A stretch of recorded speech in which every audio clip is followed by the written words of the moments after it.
That's right. Let's bring in journalist Lisa Daftari. She is also a Fox News contributor and an expert on Middle Eastern events. We are told that the president has to walk a very fine line here because both sides, we're told, have committed atrocities. Right, and it's hard to understand what that fine line may be when you have the Muslim Brotherhood. These are trained terrorists fighting a civilian population, and that's the incorrect perspective that the Obama administration has and is portraying to the free world, if you will.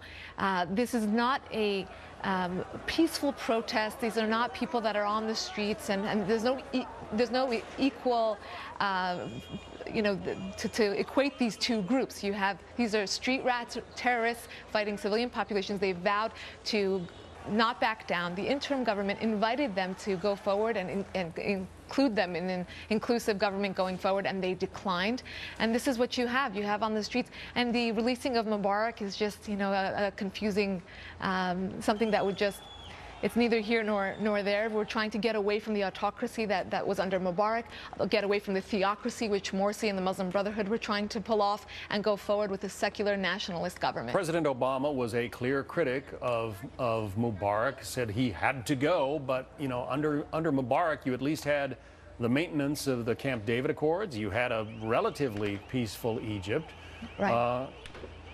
Did we do the wrong thing? Well, it seems that way now in retrospect, doesn't it? It seems as though in many of these Arab Spring movements where with the evil that we knew is better than the evil that we didn't know, and these radical groups were hovering overhead, and to reprimand the military, the Egyptian military, for cracking down on these terrorists. Imagine the Egyptian president reprimanding the Boston police for killing that terrorist the way that they did. They're protecting their civilians the way that we protect ours, and it's really difficult to understand why the Obama administration is not understanding it that way. Meantime, all kinds of churches are being burned to the ground there because these militants, these Muslim Brotherhood types, are scapegoating the Christians. They're scapegoating the Christians. They're burning down churches, courthouses, police headquarters. They're shooting at 10-year-old girl that was coming home from Bible study. They're going after the civilians. This is really against the civilians. It's not one army against the other. The military is not divided. That's why we can't call it a civil war.